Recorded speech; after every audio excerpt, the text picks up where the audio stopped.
Well, welcome everybody to what is regretfully the fifth and final week of the History of American Architecture lecture series. Whether you are joining us in the auditorium this evening or on the virtual side, you are one of exactly 500 people that signed up to participate in this class this year. I think it says a lot about the intelligence, the passion, and the wit of our guide to all things architectural, Kevin Atkinson.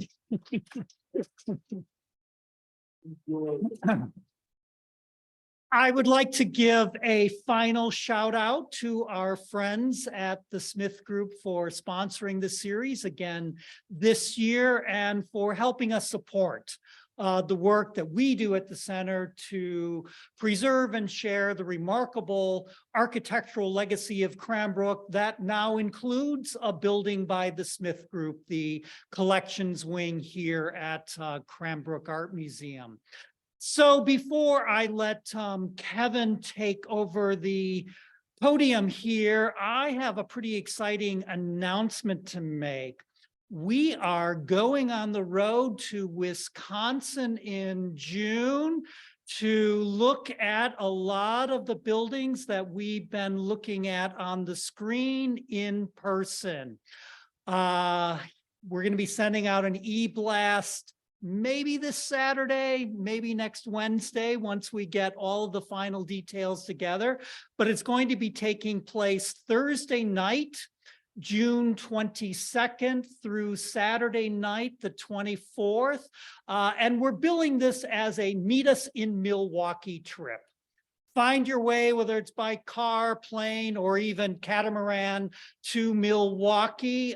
Meet us at the Pfister Hotel in the downtown there, and the rest of it will be taken care of by either Kevin or myself for the next 2.5 days. We're going to be going to Taliesin. We'll be having a private lunch in the Hillside Meeting House there. The owner of the Jacobs House, the very first Usonian, has agreed to let us in. We're going to be going down to Racine, where we'll be going inside Wingspread, the home of the Johnson family, as well as touring the S.C. Johnson Wax Company administration building. And then just to sweeten the deal, there is a pretty remarkable exhibition, Scandinavian Modernism, that will be at the Milwaukee Art Museum at the same time. So our first night there, Thursday night, we'll have a curator-led tour through the exhibition, as well as in a private dinner in one of their spaces overlooking Lake Michigan. It's going to be a trip that I think is going to be pretty special. We're trying to pull out all of the stops to make sure that you have a great time in Wisconsin. So again, if you want more information, talk to me afterwards or look for that e-blast in the upcoming days.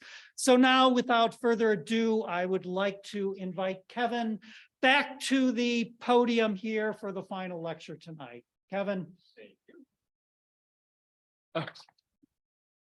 Too kind. It is wonderful to be with you all here in DeSalle Auditorium and around the world on Zoom, sharing with you my favorite artistic medium, PowerPoint.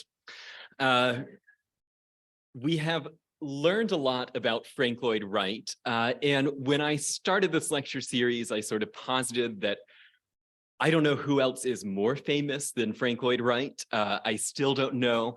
However, the very first comment at the end of the noon lecture today was, I don't think he's the most famous, or I don't think he's the greatest architect of all time, with no follow-up. So we'll see if I do better tonight, perhaps making my argument as to why Frank Lloyd Wright is the greatest architect of all time, as he said. Of course, we are buying into his line of thinking by saying that However, whether he's the greatest architect of all time, whether he's the greatest American architect, the greatest turn of the century architect, the greatest romantic architect, he is the most famous architect. And tonight we'll be thinking about Frank Lloyd Wright as he has existed since his death. In order to understand that, we do have to understand how he so successfully created a cult of sort of personality, a cult of awareness, a cult of architecture tourism around himself, and then also examine the failures, his sort of failures to create a widespread Frank Lloyd Wright dissemination, and the sort of failure to create a school of Frank Lloyd Wright. Now, in order to do that, we'll go back to what is my favorite Frank Lloyd Wright project for this lecture series, Broadacre City, because it's such a telling example of how Frank Lloyd Wright thought of himself, what he thought about the American landscape, and the buildings and the designs that he valued. And what's interesting in thinking of Frank Lloyd Wright from today is that this model's still out there going around. And I think it's important to say that I am not the end-all be-all expert of Frank Lloyd Wright, nor is this lecture series the sort of end of your thinking about Frank Lloyd Wright. Here we see the Broadacre City model just a few years ago in Harlem in an exhibit entitled Living in America, Frank Lloyd Wright, Harlem and Modern Housing, an Unexpected Common History. And I'll leave that just to sort of whet your appetite. You can go and read much more about this show on the internet. But it's something that is true. Frank Lloyd Wright has been exhibiting since the 1890s, and it's pretty much a nonstop avalanche. If you thought there were a lot of Frank Lloyd Wright books, there's been a lot of Frank Lloyd Wright exhibits, over 110 in his own lifetime, and sort of endless, countless, innumerable since his passing. Here we see two people in the Netherlands looking at his model of the Guggenheim. And here we see that model after it was transferred to the Museum of Modern Art in the conservation lab with the rather rough and ready St. Mark's in the Bowery or Price Tower model behind it. These things have lived on past Frank Lloyd Wright, but they have suffered. And so when the Frank Lloyd Wright Foundation gave the archives of Frank Lloyd Wright to the Museum of Modern Art and the Avery Library at Columbia, not only did they open up Frank Lloyd Wright's archives to new scholarship, they opened up an entire sort of lockbox of Frank Lloyd Wright's legacy. If you read anything about Frank Lloyd Wright published before 2017, there's a strong chance that the Taliesin, the archives in Arizona were of limited use. They were incredibly hard to get into. And so what's happened in just the last 5 years is that someone who's been dead for since 1959 has had a whole new wave of scholarship. Attention has been given to Frank Lloyd Wright's models like this one, repairing and conserving it for new generations to appreciate Wright's planning genius and his vision of tall building. And the attention that Wright and his apprentices put into the models can now be seen again in new glory. When the archives came to New York and came into a modern university system, it also led curator Barry Bergdahl to create a new show at the Museum of Modern Art, what must be Frank Lloyd Wright's over 100 times he's been displayed at MoMA. And what I love about the Unpacking the Archive exhibit is that it started with our photo of Frank Lloyd Wright at 60 years of living architecture, which was in many ways one of the first great New York blockbuster exhibitions for what is the first starchitect of the century. Now, this show in 2017 repeated some of Frank Lloyd Wright's preferred ways of showing off his architecture. He preferred to either use photographs or drawings, but rarely together. And he also preferred to show the original objects, and he liked to show them on sort of tilted tables, what he called easels. Here they've reproduced his drafting table. In 60 years of living architecture, there was a slide deck of color images that was going, but Frank Lloyd Wright had actually wanted to use video to show his architecture since the 1938 MoMA show. And here in 2017, video was included. And so you get a real sense that Frank Lloyd Wright's vision of how he shows his architecture, which is based in a time and place, in a gallery. And of course, these buildings are real.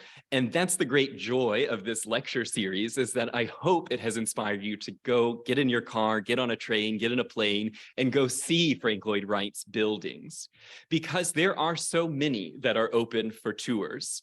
There are guides to Frank Lloyd Wright's sites, whether it's the William Storer Guide to the Complete Works, which give you the GPS coordinates to every single known Frank Lloyd Wright structure, or if it's perhaps the more useful Wright sites from Princeton Architectural Press, which will tell you which ones are actually open to the public.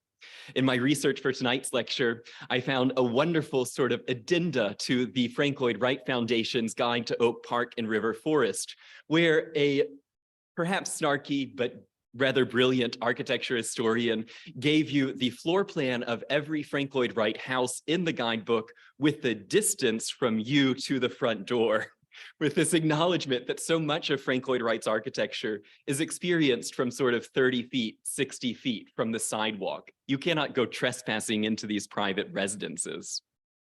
But when we think about the constellation of Frank Lloyd Wright house museums and Frank Lloyd Wright structures that are open to the public, we often think of them in their prime, in their sort of restored glory. And this has, of course, not always been the case. Famously leaky roofs also led to famously disastrous renovations. Frank Lloyd Wright's own subdivision of his studio, seen here in the 1970s, before volunteers and conservators worked to recreate Frank Lloyd Wright's house to its 1909 appearance. And here you see contemporary artists of the late 20th century recreating Frank Lloyd Wright's leaded glass windows, which were very often sold to raise money to maintain these Frank Lloyd Wright buildings. So when you go on a Frank Lloyd Wright tour, what you see may have been there since its sort of building. In the case of the Smith House, most of our house dates to 1950. But a lot of times there have been huge efforts undertaken by people like the Frank Lloyd Wright Conservancies, by professional curators and conservators, but also, and I love this photo, volunteers who just labor because they love Frank Lloyd Wright.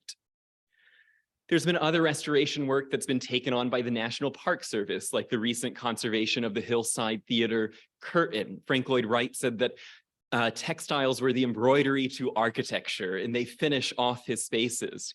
Here at the Hillside Theater in Wisconsin at Taliesin 1, we see a sort of depiction of the Wisconsin landscape and Taliesin in fabric. Other conservation work took place during the pandemic. Here you see conservators replacing the roof of the Taliesin West studio in a sort of lovely callback to the photos of the Taliesin Fellows building that building in the 1930s. Or the city of Los Angeles, which has, after receiving UNESCO designation, recreated and rebuilt many of the lost structures of the Alene Barnsdale complex, still awaiting interiors, which were allowed to radically change and then disintegrate over the years. And of course, Frank Lloyd Wright's structural daring means that some buildings are just allowed to fall into sort of disuse and ruin, while others are falling more because of gravity. And Fallingwater's sort of realization in 1997 that the deflections of Fallingwater were so severe, engineers speculated it could be in the rock any moment. After living with steel shoring underneath the building, in 2001, Robert Silman created a system of post-tensioning. And so you're seeing the end of steel cables popping out the edge of Fallingwater. The other end is tied to the rock. They bolted in place and then sort of like a zip tie, just lifted the entire house back to a stable place. This is not cheap. This is not easy. They raised $4 million just for this project. Another full price tag, $11 million by the time that they had remediated all of the issues of lead and iron and all of the sort of plumbing and the sort of features that you get from a building that's close to 100 years old. But now Fallingwater stands quite perfectly and isn't going anywhere anytime soon. We saw earlier that Fallingwater has a live camera. You at any time of day or night can go and see Fallingwater. I was watching the snow fall across it earlier this afternoon. There is this sort of desire to be close to these Frank Lloyd Wright buildings, not just on tours, but also a kind of endless camera looking at America's greatest house. The Guggenheim hasn't been immune to problems. It too is cracking and falling. And here you see the revealing of the concrete wall, which was then coated in a steel mesh or a carbon fiber mesh and then rebuilt. Very similar to the way that Frank Lloyd Wright initially proposed to build it in 1943. And then the city of New York said, we don't use steel mesh in concrete. That's not up to code. An interesting sort of harmony back to his vision now in the restoration. Or at Unity Temple, which has been sort of stripped and reclad in concrete many times, being sprayed with a fresh coat of shotcrete here in 2013 or thereabouts, and now the smooth concrete form. It appears to be here forever, but this is not the first time that Unity Temple has had to be really radically reconstructed. I don't think any of this is really undercutting Frank Lloyd Wright's vision. Most buildings require maintenance over time. It's just that he was a visionary, he was an experimenter, he had quirky designs, and he had a unit system that is sort of at odds with mass market fabrication. You can't go to Home Depot or Lowe's and pick out your fittings for Frank Lloyd Wright. It's why when we took ownership of the Frank Lloyd Wright Smith House in 2017 and we cleared out Melvin Smith's closets, we found endless supplies of hinges, doorknobs, and door jambs. In case any of his rather unique hardware failed, he had clearly stocked up on the pieces he would need to maintain his little Usonian house. Not all of Frank Lloyd Wright's structures have been so lucky. Of the some 500 buildings that he designed, 100 or so of them are altered beyond recognition. Here we see the demolition of the Larkin building in 1950. When Frank Lloyd Wright heard that this was happening, he said, that's fine. The building exists as a design, as an idea, as an experience, and as an image. Those are not going away, even if the physical structure has been demolished. This hasn't stopped. Here we see a demolition of a Frank Lloyd Wright designed Lockridge Medical Clinic in Whitefish, Montana, just a couple of years ago, a Frank Lloyd Wright design from 1958. Sometimes we get more lucky and you just move a Frank Lloyd Wright house. Here, the Sherman Booth Cottage is on wheels going to a safe and secure location. Other times the owners, Edgar Kaufman Jr. in this case, give away a Frank Lloyd Wright, the demountable paneling of his father's office from the Kaufman department store in Pittsburgh, taken apart and donated to the people of Britain and put on display for many years in London, Frank Lloyd Wright's only work in Europe. And now it will be reinstalled in the Victorian Albert's East or other side of the in the Olympic Park, a new wing of the V&A that's being built. And here we see Frank Lloyd Wright's wood paneling, the tropical hardwoods, and the textiles made here at Cranbrook under the leadership of Studio Loya Saarinen for Frank Lloyd Wright and Edgar Kaufman. Now, I think the Kaufman office travels nicely because it was an internal structure in a rather hulking turn-of-the-century department store. It never had a sort of orientation to the landscape.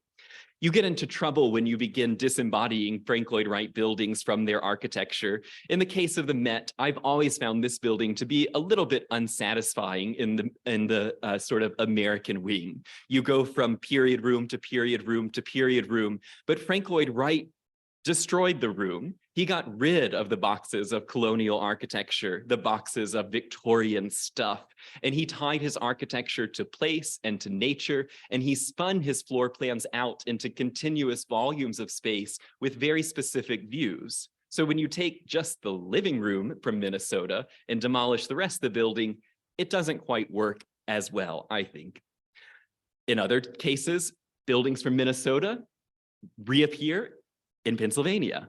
And so this house had been dismantled and reconstructed in Polymath Park as part of a sort of Airbnb scheme, gathering Frank Lloyd Wrights. The Usonian houses are built like boats, so why not move them? Or here, a 2013 construction of a 1930s design at Lakeland College, or at the college, Florida Southern College in Lakeland, Florida. I show all these just to show the diversity that when you go to a Frank Lloyd Wright tour, always question what exactly has happened in the years since Frank Lloyd Wright's death. The state of Florida has been quite generous in protecting this school. spending millions of dollars in 2007 of taxpayer money, supporting the arts, reconstructing the miles of esplanade that connect Frank Lloyd Wright's buildings. What is still awaiting work in Florida is the chapel, which was the first of Frank Lloyd Wright's buildings built in the 1930s. And I was recently there in 2020, and it is in poor condition because Frank Lloyd Wright used student labor and he used sand from the very site of the construction. There are intrinsically going to be errors there when you are using amateur labor and sort of hyperlocal unprocessed materials. It should have worked, it did work, but the building is now crumbling at the edges. All of this is part of the sort of glorious tapestry of Frank Lloyd Wright tours that you can go on, whether it's here at Cranbrook, whether it's with me in Detroit. There is a culture of checking off Frank Lloyd Wright sites, these sort of pilgrimages. I remember the absolute chaos that we created in Okemos, Michigan, when 4 Frank Lloyd Wright houses that had never been opened in recent memory opened. And instead of having a few hundred guests, there were some thousands of guests trying to park on one-way streets, and the state police coming out to direct traffic, and the homeowner sitting there terrified, looking at a scene much like this in Oak Park. Now, I am one of those happy tourists who has been going around to Frank Lloyd Wright buildings for years, because these lectures are really not the way that you want to experience a Frank Lloyd Wright house. You really need to get in and see these buildings. Here you can see me from the age of, I don't know, 13, 12 or 13, up into last Christmas going to a Frank Lloyd Wright in Chattanooga. It's fun to go and find these buildings, even if you can only see them from the sidewalk, or as often happens, you can't see them at all in the acreage in which they are buried. In 2019, Frank Lloyd Wright received just the 23rd UNESCO designation in the United States, when the 20th century architecture of Frank Lloyd Wright was given UNESCO World Heritage status. Working with the Frank Lloyd Wright Heritage Council, the Frank Lloyd Wright Conservancy, and the National Park Service, this became the sort of international world order's highest recognition of Frank Lloyd Wright's efforts. Intriguingly, they lobbed off buildings like the Johnson Wax headquarters, the H.C. Price Company, and a few others because UNESCO kept saying, that's not that significant.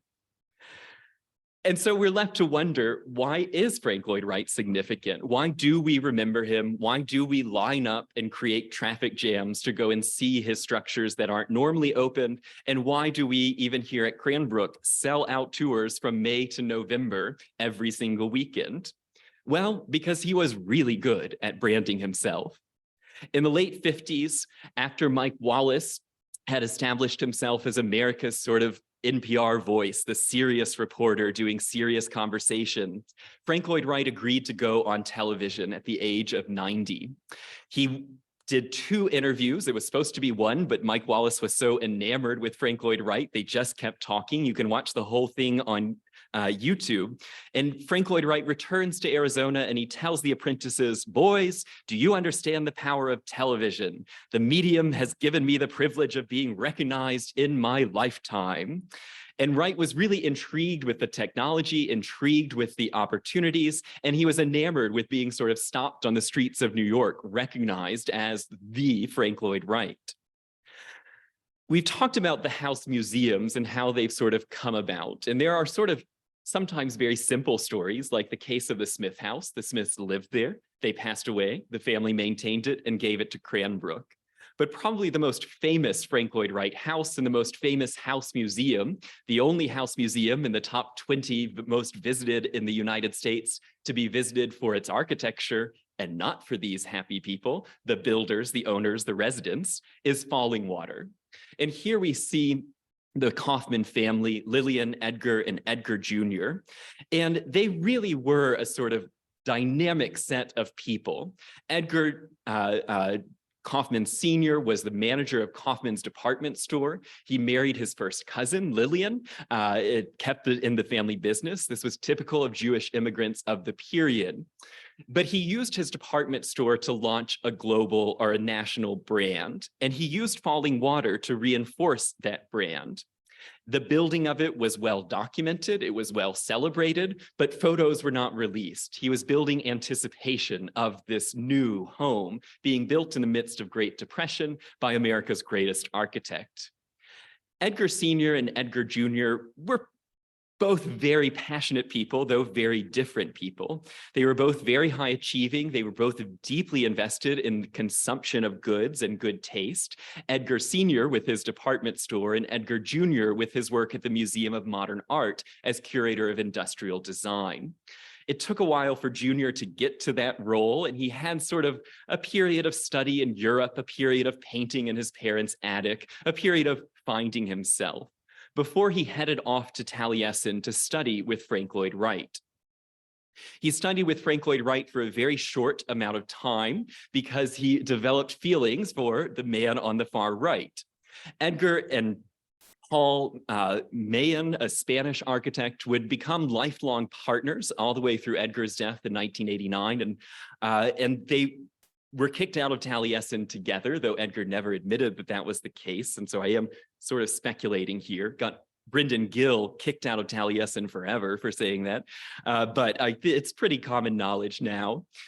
Edgar Kaufman Jr. studies with Frank Lloyd Wright, and then he promotes Frank Lloyd Wright to his father and to the nation.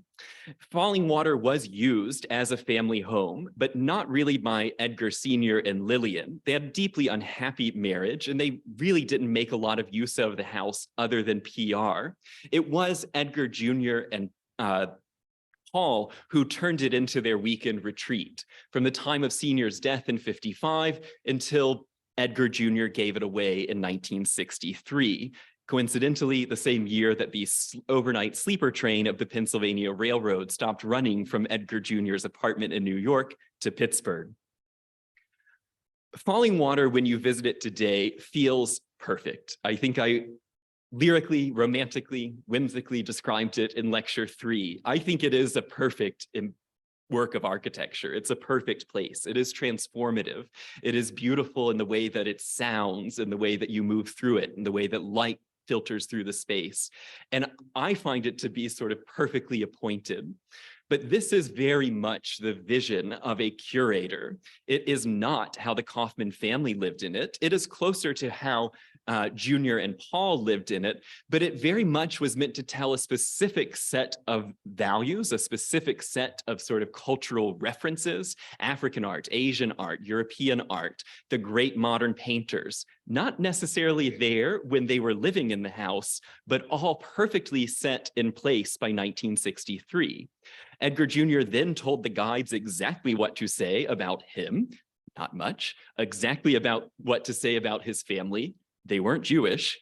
He replaces their Judaica with Catholic art. He replaces the menorahs with Virgin Marys. He really presents himself in this sort of assimilated, we are not immigrants, we are just your average American with a weekend home full of Picassos and Moreaus. But he creates a narrative. And I think this is important because when we view a house museum, when we go through a place like Fallingwater, we take a lot of it at face value. We generally believe the docents or the guides or the curators, but they're being trained off of something. And in the case of Fallingwater, for many years, it was trained in the cult of Edgar Kaufman Jr. Because Frank Lloyd Wright's own archives were closed, Junior gradually builds up and builds up and builds up his own role in the house until the sort of story goes is that he is the real sort of co-builder in this design. In actual fact, the story's murkier. It's not exactly what he said, but the guides are going off of Junior's script. It is a house that is sort of a perfect aspiration for the Great Depression, full of mechanical equipment, whiz-bang appliances, and then full of sort of beautiful objects that all appear to be rather modest in their design. It's good taste without being ostentatious. And then when you think about how the house flows as a tour space, there are too many stairs. There are too many doors that go into the other. I mean, one way of reading this could be, for instance, when Frida Kahlo was there, another male guest, Edgar Sr., and they had a sort of menage a trois about who was going to go back with Frida Kahlo. In the end, she did not go back with Sr. She went with the other guest. But there is a sort of perhaps romantical reading of all these stairways. Another reading is, did Frank Lloyd Wright design this for tours? Because they sure work really well. There is a logic to how the house is processed in the public. Junior allowed tours on Monday, Tuesday, Wednesday, outside on Thursday, Friday, because the inside had to be prepared for his and Paul's arrival on Saturday and Sunday. In 1963, for, let's be real, tax reasons, as well as Junior said, Fallingwater has grown even more famous and admired, a textbook example of modern architecture at its best. Its very intensity makes it a public resource, not a private indulgence. So he's aware that he is living, has the opportunity to be in greatness. He says it's a house not designed by a man for a man, but a house designed by man for man. And so he gives it away in 1963. Not to MoMA, not to the Met, not to any other museum, but to the Western Pennsylvania Conservancy, which is a land management organization with no public visitation in its portfolio. And he does this so he can control the vision, so that he can make sure the flowers are just how he wants, that he can be sort of the feudal lord of a now publicly owned property. Here he is with the governor of Pennsylvania in 1963. Kaufman goes back to New York, but he was regularly visiting the house. When he dies in 1989, his paintings are sold for over $100 million. Much of that money goes to Paul, some of it goes to Fallingwater. He's an interesting character, but he's not this kind of nobody with a country house. He is a complicated individual, deeply invested in the arts and deeply invested in the presentation of his family. His partner designs the visitor center in 1977, a sort of perfectly light on the landscape structure. Paul Mahan and Frank Lloyd Wright are the only two architects that you'll see when you visit Frank Lloyd Wright. I love the visitor center. It is like being in a sort of outdoor campground, that quiet, anticipatory, floating above the trees, above the rhododendrons, and then you snake down and you begin the automobile approach towards Fallingwater. It is a perfect sort of preamble to Frank Lloyd Wright's design. And then there are the tours themselves, and they get people through. 140,000 people a year, amazingly high attendance for being in the middle of nowhere. All of this carefully crafting the sort of image of Fallingwater, the image of modernism in America. And we think of Fallingwater, at least I don't think of it as a 1930s building. It exists outside of time. I mean, Fallingwater is essentially contemporary to Cranbrook, and yet stylistically is so distinct, so of its place, of its moment. Why it is famous was no accident. The Kaufmans embark on a very direct campaign selling the house, starting with getting in touch with their cousin, Aileen Luschheim, showing up again. Aileen is putting in touch with the Museum of Modern Art to stage a show of her distant relations' house out in Bear Run. She eventually will be engaged to Edgar Kaufman Jr., and then cut off the engagement to marry Eero Saarinen in just a sort of, there's always a Cranbrook connection. This is a small world, the New York art scene. So the show at the Museum of Modern Art is one way that the house becomes sort of pushed out to the public. Notice it's a new house by Frank Lloyd Wright on Bear Run. The Kaufmans never used the term Fallingwater and did not particularly like the sort of way the word worked. This show then travels around the country, but then there's also that January 1938 architectural forum where Frank Lloyd Wright's houses are presented to the public. It included the Jacobs House, the Wiley House, and Fallingwater, sort of three scales of middle-class dwellings. Of course, the Jacobs House is listed as $5,500, the Wiley House $10,000. Expensive homes in 1938. The price that's missing from Architectural Forum is the $168,000 $30,000 vacation home the Kaufmans had just built. About $4 million today, though impossible to actually sort of make that calculation.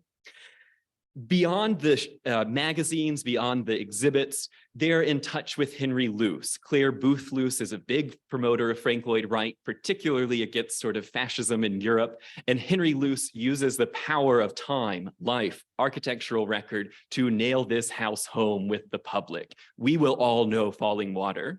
So that by 14 years later, in the New Yorker, you can run this little funny cartoon, and there is a sort of, the reading class of middle America knows what the joke is. They know Falling Water. And it is this sort of riff on the idea that we can all live in our little modernist mansion. We can all have our little Frank Lloyd Wright. We can all have our own little waterfall. The absurdity of it, it's just sort of a perfect reflection of the anonymous, ever-expanding suburb, the sort of horror of Broadacre City critiqued by the cartoonist. Now, Falling Water isn't just known by New Yorker readers, it's known around the world, particularly in Japan, in Asia, in South America. Here we see an advertisement for a garden suburb outside of Mexico City. It was designed by Luis Barragan, but instead of having a Barragan building, we have a little falling water being used in the advertisement. It just appears in the strangest of places because it symbolizes American modern design. And Frank Lloyd Wright was, in the face of American audiences now. He is creating this dream, he is realizing this dream, he is selling this dream. And I think that Frank Lloyd Wright was often designing for a better world than the world that you occupied. And when we look at the drawing, it could have just stopped here. There are so many wonderful projects by Frank Lloyd Wright never executed. And there is always a sort of dreamlike aspect to these designs. For the Kaufmans, he actually built Fallingwater, but for the Kaufmans, they did not go through building this civic center. They hired a different architect and made a much smaller project. And here in this enormous sort of monolithic parking structure with 92 acres of parking spiraling around a event center, conference center, with all different types of functions, Frank Lloyd Wright was going to build a city in a city, urban renewal before urban renewal had a name. And the Kaufmans were supporting all of these dreams and designs. And you say, that could never be built, this could never be built. But think about what Frank Lloyd Wright did build. I would view these as very serious projects. I think he thought he could do it, and it's just the finances and the vision that doesn't quite match his dream. Here, a country club in the Hollywood Hills with floating tennis courts, pavilions, and dining rooms. Or for Arizona, the only state without a state house, Frank Lloyd Wright envisions a new state house in glass and steel. And one of his boldest sort of proclamations in these last years of his life, the Mile High Illinois, which he debuts with enormous aplomb and press. You know, the press is waning, you come up with a visionary mile-high nuclear-powered elevator skyscraper. You will replace the city of Chicago with one building, and Broadacre City will be able to replace all the horrors of modern urban life. It's a crazy project, but Frank Lloyd Wright's a showman, he's a salesman, he's back in the news. There is one project that I think deserves a little bit more attention, though. For the British established constitutional monarchy in Iraq, and for the Iraqi Petroleum Company, which is now having to spend 50% of their income, not all in London, but in Iraq. And so they're going to hire Western architects to come and design new civic infrastructure in Baghdad. Frank Lloyd Wright's asked to design an opera, and he takes that commission and he says, I'll just design it all. And he sort of runs ramshod across Walter Gropius, Oscar Niemeyer, Gio Ponti, Alvar Aalto, Le Corbusier, all of whom were invited, went to Baghdad, lectured, created designs. Of those, only Gropius's university is built. But Frank Lloyd Wright says, you don't want little Western architectural spots. You don't want punctuation marks. You want a vision. You want the sort of university district, the cultural center, the monuments, the opera, to all be true to your architecture.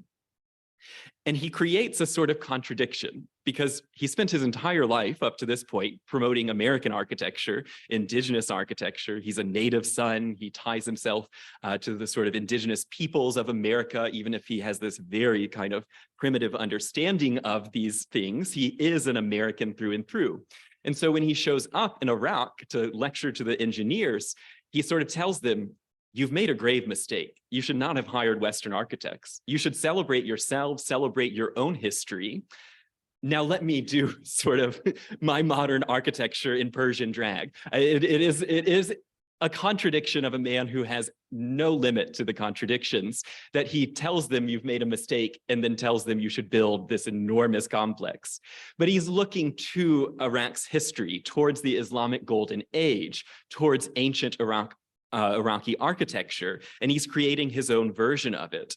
His opera house, the actual commission, is a sort of speculative attempt about what a Mesoamerican architecture, modern architecture might be. At the same time, Alvar Aalto, who is a great admirer of Frank Lloyd Wright, is exploring the sort of what does it mean to be a Finnish modernist. Frank Lloyd Wright is exploring what does it mean to be an Iraqi modernist. And I point these two people out, Frank Lloyd Wright and Alvar Aalto, because they're some of the only ones who are doing that. Most modernists are saying we're international. We transcend sort of time and space. We transcend culture. We don't want an opera house that looks Persian. We want a modern opera house. Now, at the top of the spire, Frank Lloyd Wright proposes a giant statue of Aladdin. So on one end of this island in the Tigris River, you have the sort of head of the Islamic Golden Age. And then on the other, you have this very orientalizing sort of view of Aladdin, a Western book about Middle Eastern culture. It is a figure, it's a myth, but Frank Lloyd Wright is bringing it from his childhood in rural Wisconsin, and he's putting it on the sort of golden spire of the opera house. It's a very interesting sort of narrative choice of making his architecture relevant to himself, which it always is, and then relevant to the culture in which he's building. It's going to be a giant spiral of parking with a floating pool in the center and the opera house at middle. And then in section, it is going to be a sort of great shell rising up. Like the project in Pittsburgh, you have these sort of great anonymous voids running along the sides, this poche. What is happening there? Who knows? That's unimportant. You have a sort of downstairs theater, an upstairs shell, and these sort of spirals are radiating out into the water, straight through the building. Really beautiful scheme with a radio antenna so that they can broadcast whatever the performance is happening in what would be Iraq's first radio antenna. And what does Frank Lloyd Wright reference here but the Chicago Auditorium? So 72 years in Wright's past, he is referencing the very building that he worked on under Louis Sullivan, his Liebermaster. And he is taking this idea of the concentric shells through electric light, a multi-use space, the audience all looking towards sort of great open space, egalitarian space from Chicago in the 1890s to Iraq in the 1950s.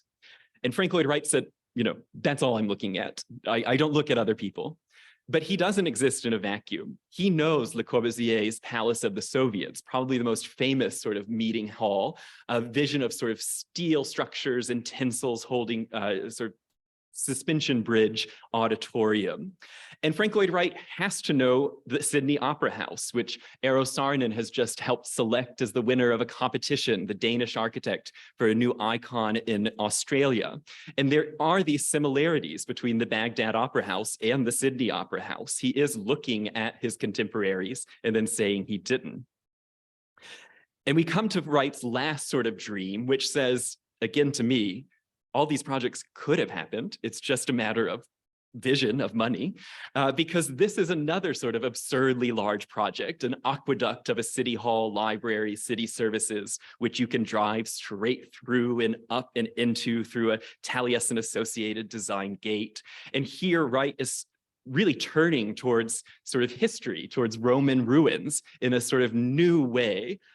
And what's amazing to me about this is, where have we seen kind of direct historical allusion? Of very few projects, but not many.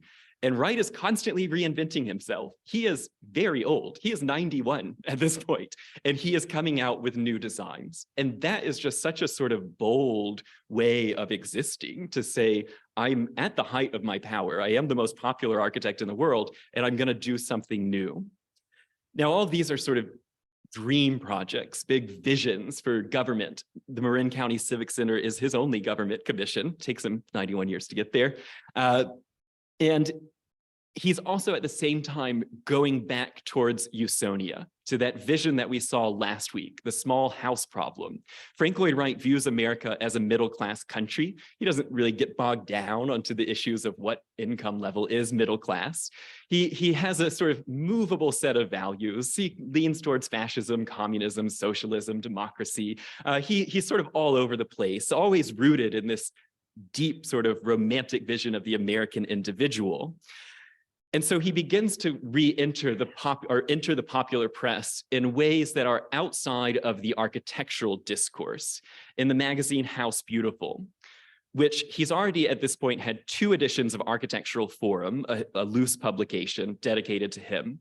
But now he has House Beautiful, which is reaching a different audience, a wider audience, a sort of audience of homemakers, of home builders, a different sort of reach than the sort of specialist of Architectural Forum. The November 55 issue is 248 pages of advertisements to fund 385 pages of Frank Lloyd Wright.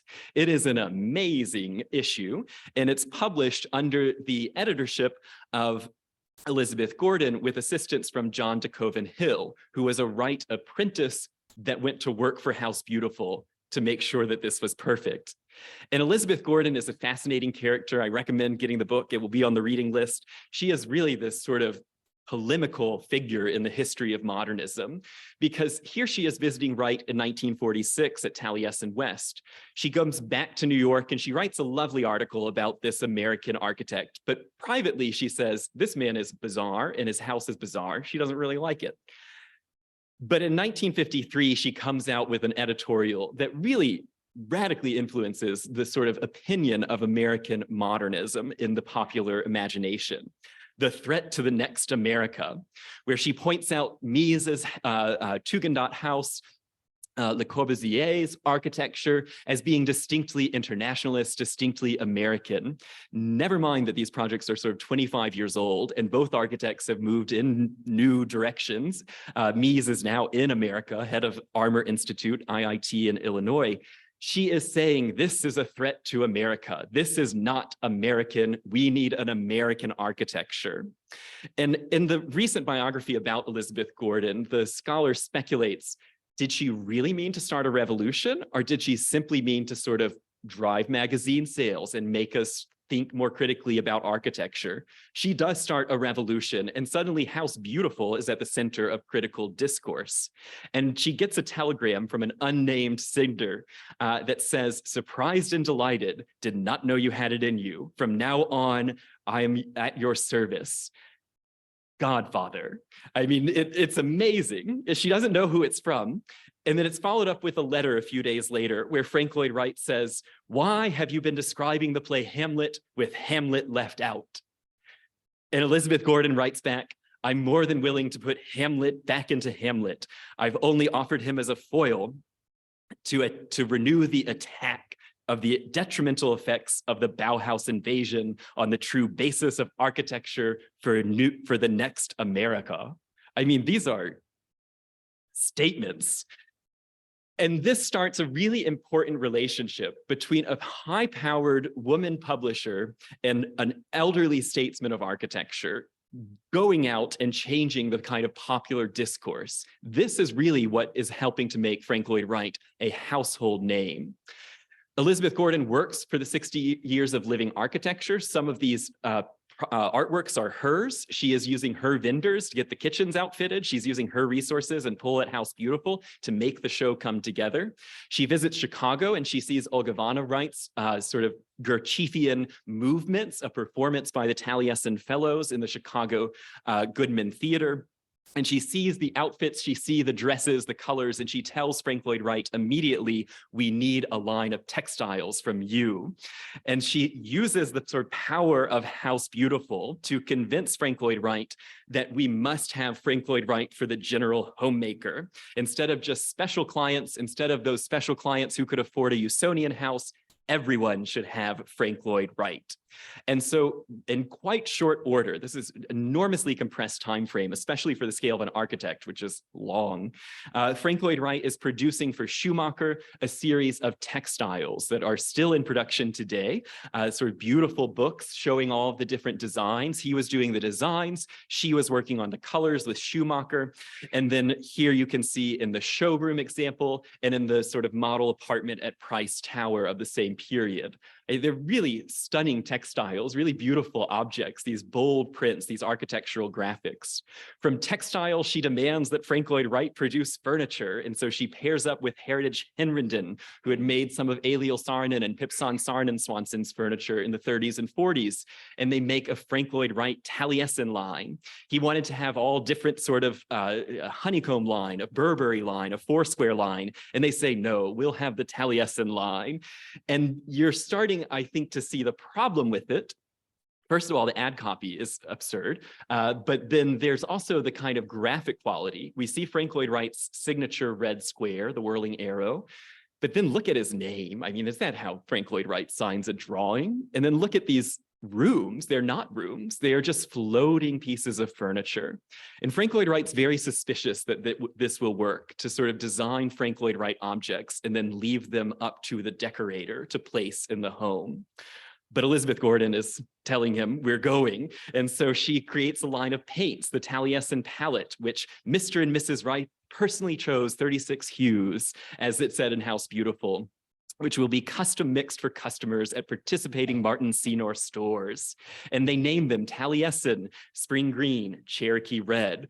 But again, the disconnect between the colors, which are quite beautiful and sort of natural, and then the advertisement in House Beautiful with Frank Lloyd Wright's little red square in this sort of Mad Men mid-century modern display. There's a disconnect, again, between Frank Lloyd Wright and this mass market Frank Lloyd Wright.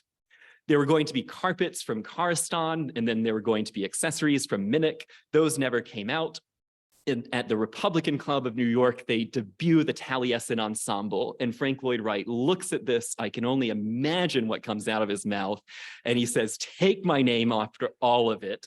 This was a horrible mistake. What are we doing? And Elizabeth Gordon is able to talk him off the ledge, and she sort of says, you know, we don't have to launch it here. We'll close the preview. No one will see this. We're not going to see a Davenport in Frank Lloyd Wright fabric. I mean, it's exactly what he thinks will happening. And so at the Merchandise Mart in Chicago, Frank Lloyd Wright is able to design the display through the fellowship, but it's still a sort of abstraction. It's Frank Lloyd Wright floating in liminal space. And he has designed Gesamtkunstwerk, total works of art. His things should be in his architecture. His architecture exists from nature to the building to the furniture. And he often said that he was black and blue his entire life from his furniture designs. He wasn't searching for comfort, he was searching for beauty.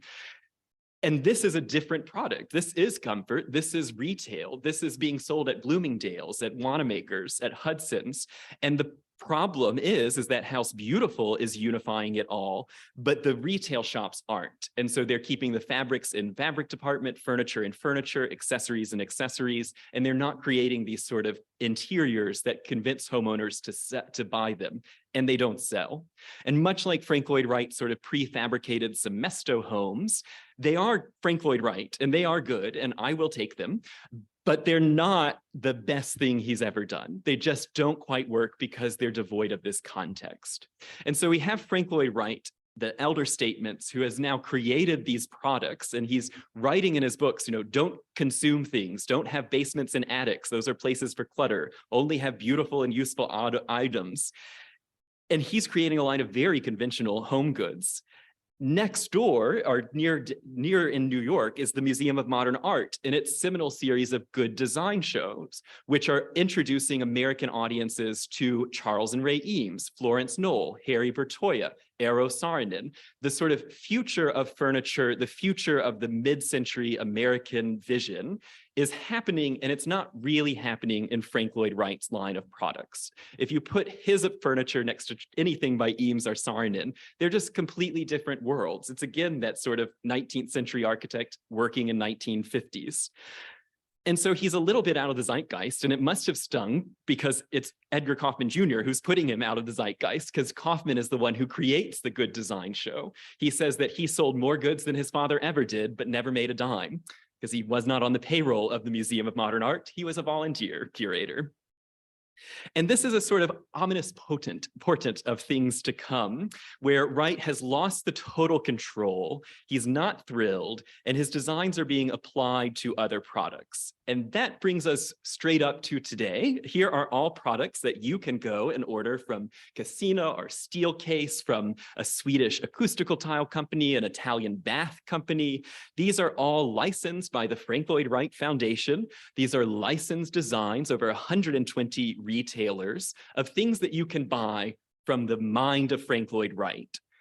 But just like those products that he created with Elizabeth Gordon, we are divorcing Frank Lloyd Wright's designs from a Frank Lloyd Wright building. And I think that these sort of products, the world of Frank Lloyd Wright, which I will admit I enjoy. I mean, here's my Ann Arbor made Matawi Frank Lloyd Wright licensed tile. These are things that are fun to collect and see in gift shops. But it's weird to have an integral concrete textile block made in polycarbonate and used as an acoustical tile. It's just an odd use of his designs. It sort of turns them into a pattern. It turns them into a different set of commodities. It does reflect his enormous popularity, his enormous brand power, the enormous sort of cachet that he has. And why not bring Frank Lloyd Wright into your sock? I mean, I clearly am into it. And yet it seems to work against Frank Lloyd Wright's vision, against his sort of principles. And then there's the sort of knockoff pieces like this little Guggenheim that I bought for $2 out of a vending machine. You know, there's this kind of endless desire to own something about Frank Lloyd Wright. But if we go back to 1932, if we leave the 50s, where is he in relationship to architecture more broadly, thinking of the International Modern Show? Frank Lloyd Wright, because he has become a popular character, because he has become a character, because his autobiography is myth-making, but also the greatest selling architecture book of all time, still to this day, he exists outside of the critical discourse. He exists as a sort of lone giant next to all of the other sort of international modernists and modernists more generally. Hitchcock at the Museum of Modern Art in 1948 brings a panel, and the title of the panel was "What is Happening to Modern Architecture?" A sort of 15-year later checkup on this show.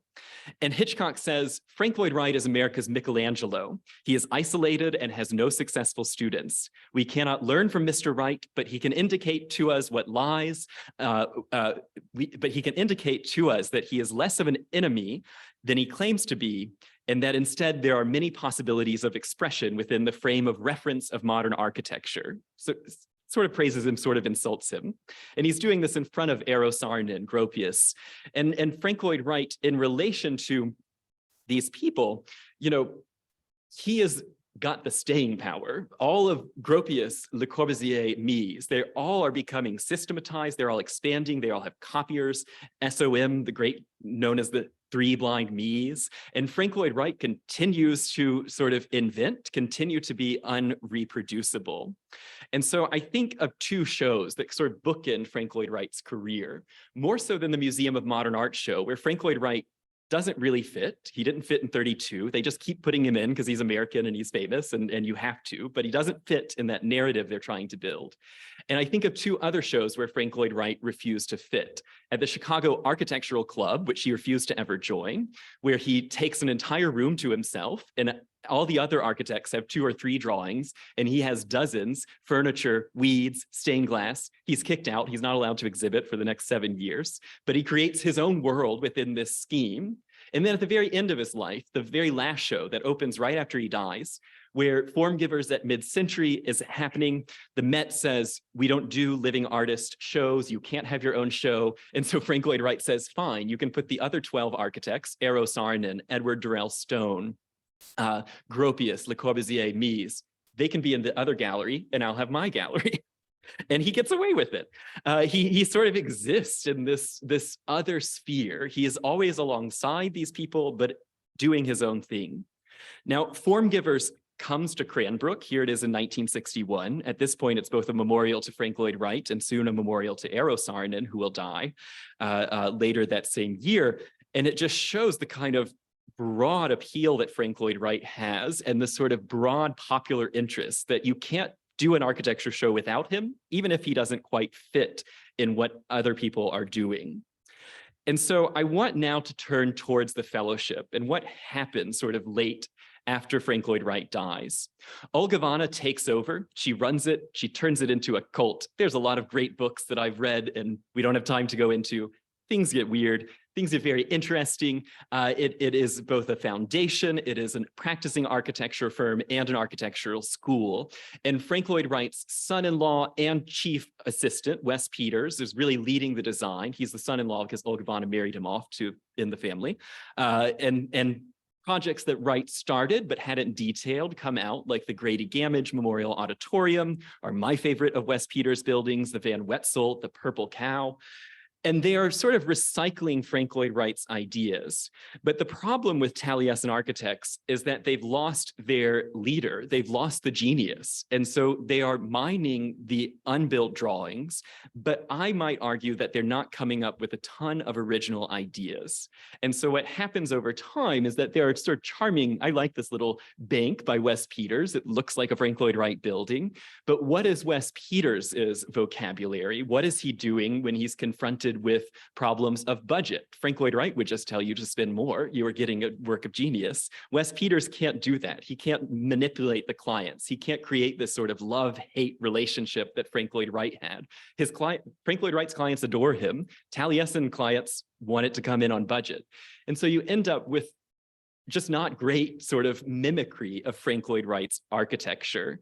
And I'll just admit, in my professional amateur opinion, it only goes downhill.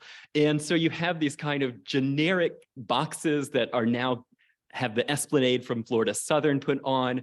And then most offensive to me is this resort that sort of looks like a Best Western in Frank Lloyd Wright's hometown. And you can't get away with what Frank Lloyd Wright was doing. His buildings were too tiny. They were too short. They didn't meet code. They failed.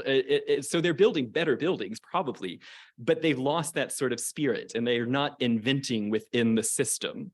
And so towards the end of Taliesin, which has since closed, you get the Monona Terrace realized.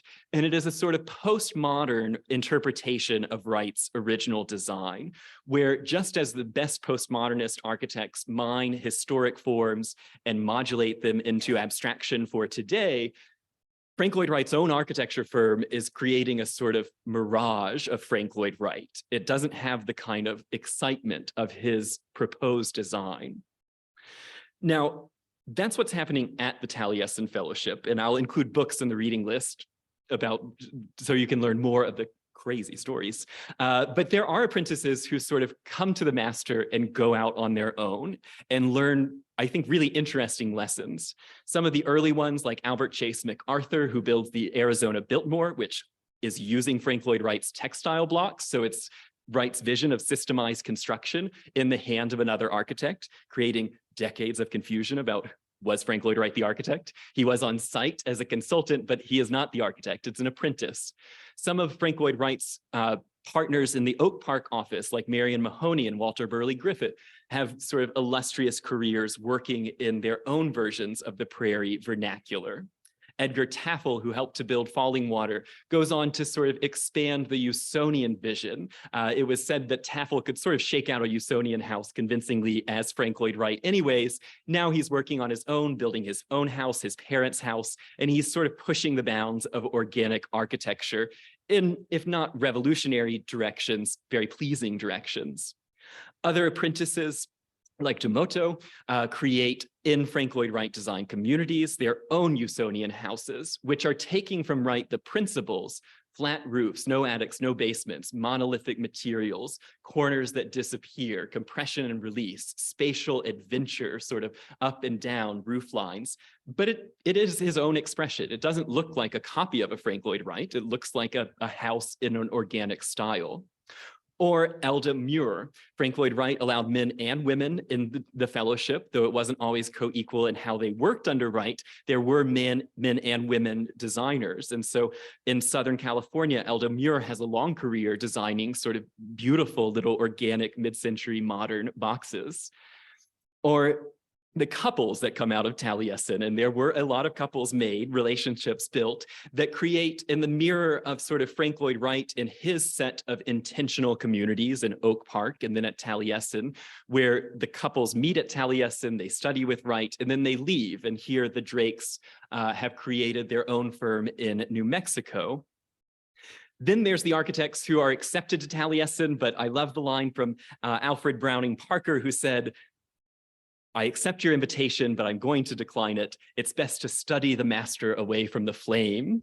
And this is one of the few architects that Frank Lloyd Wright praises. He puts him in House Beautiful, and you see the sort of tenets of Frank Lloyd Wright's Usonian architecture coming to fruition in another designer's hand. Now, I think that the best apprentices can't stay long because Frank Lloyd Wright is a curmudgeon. You can't work under him. And so if you have a strong, clear vision, how can you be under such an oppressive personality? I think of Eliel Saarinen at Cranbrook, this sort of gentle, quiet questioner who went around his drafting studios and he asked people, is that the best solution? Is that an honest answer? And then he sort of smoked his cigar and then talked to you about, ideas. Everyone can work under that. That's inspiring. Frank Lloyd Wright is intense. And so many of the apprentices, like Alden Dow, come, they learn, and they leave. And Alden Dow is a unique sort of example because he will manage to practice his whole career in an organic style, a tradition of Frank Lloyd Wright, without really imitating, without being a sort of slave to Wright's unbuilt designs. He expands the language of organic architecture. And I encourage you to go to Midland and see his, almost 100 buildings in the organic style there. Or people like Bruce Goff, who has a rough relationship with Frank Lloyd Wright, head of the University of Oklahoma, an absolutely original architect in the organic style. What historians are beginning to call the American school starts at the University of Oklahoma. Frank Lloyd Wright visits on a number of occasions, and I mean, look at the dissolution of the room now. It is just a giant conch shell with floating pods held in by nautical ropes, glass cullet from the Coca-Cola bottling plant used as a structural expression. I mean, wild organic architecture. And the students of Bruce Goff go on their own direction. And so when you say that you can't take lessons from Frank Lloyd Wright and go anywhere, that is a lie. I mean, these people are proving it. But these are really singular expressions, and they are difficult buildings, many of which no longer stand. Instead, a more typical Wright apprentice abandons Wright's principles. Not typical, but possible. You have people like the Austrian Rudolf Schindler, who comes to work in Taliesin, ends up working on the California houses, and then rather quickly switches into his own sort of California version of the international modern style. Also working with Schindler was Richard Neutra, who creates one of the iconic sort of visions of Western architecture, the Health House, this sort of example of European architecture come to California for a new climate.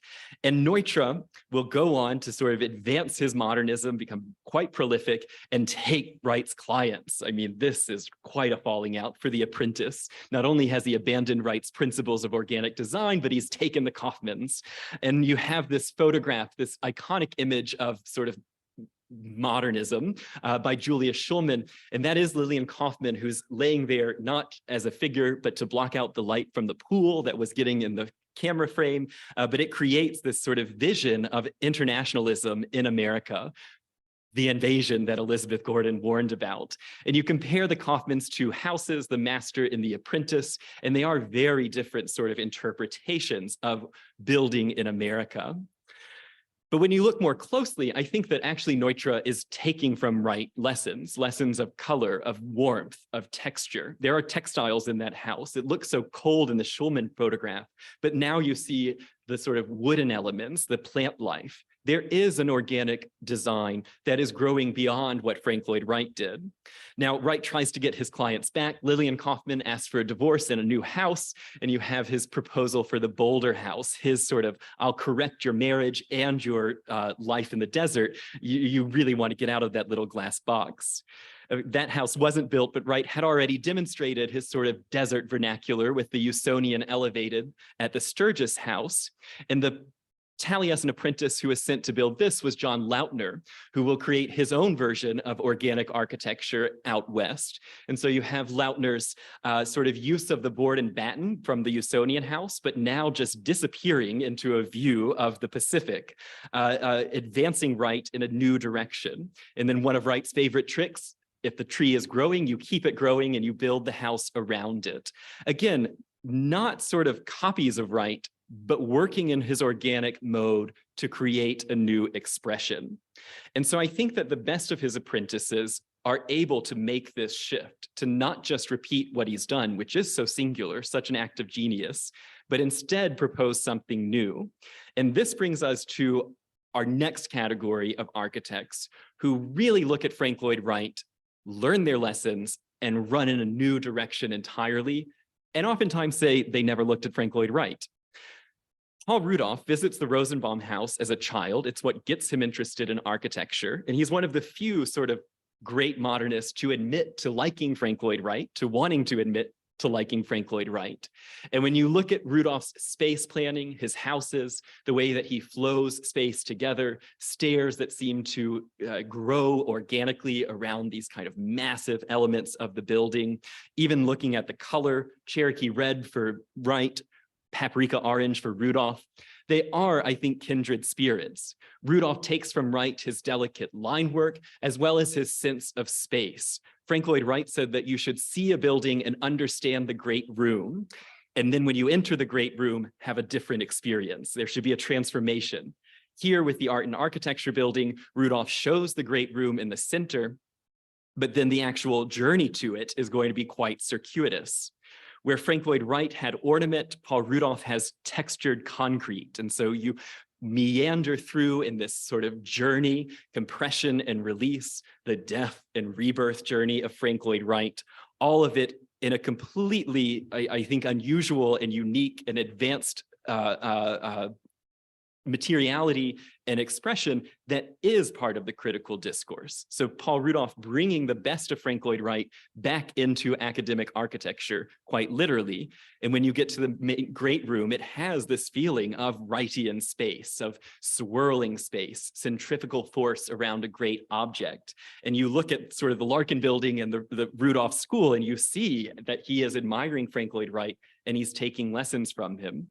And we look at the inside and we see the sort of shafts of light coming down in the Larkin building, which now appears to be quite simple, quite Victorian compared to Rudolph's modulation of light through space and the sort of disappearing windows that Frank Lloyd Wright loves to have. Lights of shafts of light coming in without a clear source, spaces that you see but can't understand how to get there. Paul Rudolph takes all of these lessons from Wright and he elevates them into his own architecture. You can't have brutalism without Frank Lloyd Wright. I mean, his sort of tree taproot design of the Price Tower leading directly to sort of the British brutalist movement. And that idea of the government building in California being sort of an aqueduct here, rather late in his career, a sort of expression of a Richardsonian arch, a perfect Romanesque arch. Where is that from? Literal history, and he's a modernist. How can you put an arch in a building? I mean, it's such a bold move that is kind of a precursor to this whole second generation of modernists. And Louis Kahn, who tells Vincent Scully, oh, I never knew who Frank Lloyd Wright was. What a lie. I mean, Louis Kahn is working in Philadelphia, and his partner, Oscar Skonarov, is the organizer of 60 Years of Living Architecture. He knew who Frank Lloyd Wright is. And we have this sort of precursor of Kahn's historic modernism in Wright's modernism. And I show these comparisons not to say that Frank Lloyd Wright created everything in architecture, but just that when all these critics were saying Frank Lloyd Wright has no followers, Frank Lloyd Wright has no school, he has no lessons because he's a singular genius who makes buildings that are unreplicatable, I think Frank Lloyd Wright had a lot of fans and had a lot of influence, and people just don't want to admit it. Whether it's in the planning of Kahn's temple or in the vision of Kahn putting giant spiral parking around the center of historic Philadelphia, very similar to Wright's plan for Pittsburgh, or whether it's Jim Sterling, another architect who admits to liking Wright and using a sort of update of the S.C. Johnson building for one of his early sort of modernist, postmodernist expressions, or Wright's proposal for a glassed-in atrium for a southern climate, finally realized by John Portman, who again says, Frank Lloyd Wright introduced me to architecture. He made me passionate about design. And then there are other connections that Neil Levine makes that are, at first you think Frank Lloyd Wright had no influence here. But what do we have but sort of a radical avant-garde British expression of counterculture with moving buildings, futuristic sort of occupation of the landscape, so similar to Frank Lloyd Wright's rather strange futuristic living city. Other people like Richard Meyer, who, again, he's a white, he's a sort of neo-modernist. He's looking at Le Corbusier, that's the patron saint. But then he says, I'll fix the Guggenheim. And with the High Museum, he says that he has made the Guggenheim logical. He has isolated the ramp, he's isolated the gallery, and he's fixed the quote unquote problems of the Guggenheim. And that brings us to the two Guggenheims and Frank Gehry, who I was unable to identify Frank Gehry's opinion of Frank Lloyd Wright, which I really needed to find it in the 90s. In 2023, we all like everything. But I couldn't I found no opinion of Frank Gehry on Frank Lloyd Wright. And yet the two men are so similar because they are probably the two most famous names in architecture, the two most important Franks, the two designers of Guggenheims, and the two that really become starchitects and that make architecture that has this kind of whiz-bang impact on the economics of a city, on the identity of the city, these sort of bold sculptural statements. I think the great difference between the two is that Frank Gehry has a kind of technical expression, a kind of cool sculptural quality, and Frank Lloyd Wright has a narrative quality. A Frank Lloyd Wright building is a journey. It's a sort of process and an emotional reaction that Gehry, I have not found, sort of achieves. And I'll just fast forward all the way to 2020. I mean, Frank Lloyd Wright can be seen wherever you look if you're looking for him. But I want to go and find him with Charles Moore, one of my favorite architects, I think one of the greatest writers on architecture ever. And Charles Moore wrote, when I was deciding I wanted to be an architect, almost the only great buildings I had ever seen were Frank Lloyd Wright's. He was the first architect I had ever heard of. Buildings of his were the first that ever moved me and remain among the very few that have ever moved me deeply. His autobiography was the first architectural book I ever read. So that's great praise for Frank Lloyd Wright. But then Charles Moore continues, Frank Lloyd Wright's work is special to a place and a time that are both just out of reach. Wright was not like Le Corbusier, a 20th century man. Instead, Charles Moore views Frank Lloyd Wright as, quote, a great tree you might find in an Indian fable, a tree of unsurpassed grandeur and breathtaking beauty, suitable for meditating under, hidden in a Himalayan fastness at the end of a perilous journey to which only the strong should aspire. The tree's greatness lies in its remoteness. It is and must be unique, magic, and those who seek to smuggle back shoots from it expose us all to doom. This idea that sort of Frank Lloyd Wright is this figure, this mythical entity that cannot be touched is I think, so poetic and so expressive of a kind of feeling that architects had about Wright. And yet we look at Moore, he's dissolved the space, he's eliminated the corners, he's had floating rooms, a totally different visual expression, and yet using the lessons of Frank Lloyd Wright and building in his own age a new organic architecture. And Moore is very interested in the sort of fairy tale experience, in how architects can make us have a sort of sense of childlike wonder as we climb up and down a cliff and climb up and down a house, as we find beds that are sort of floating in space and find ourselves in a world that feels as if it's been created from a child's imagination. And I think that sort of Wright's architectural legacy is really rooted in this idea of a narrative, that his buildings are journeys, and that if you have a sort of openness to Wright's vision, if you're willing to accept the conceit that Frank Lloyd Wright will design every single aspect for you, then he will take you on a journey. And that's his great difference from every other modernist, is that Le Corbusier, Mies, they all want to sort of systemize architecture, to create an architecture of logic, of units, of repetition and rhythm. And Frank Lloyd Wright has created an architecture of a journey. He has created an architecture where you move, you compress, you release, where you feel the texture of the building, where you can sort of reflect on your existence. And then when he's rendering a building, he's rendering them in sort of dream space. This house had neighbors.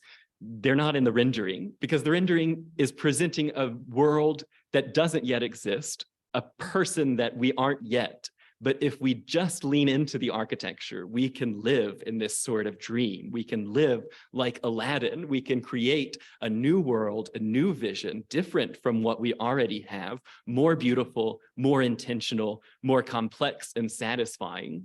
And here in Wright's playroom, where his children played with the same Froebel blocks he did, underneath Aladdin, again making an appearance.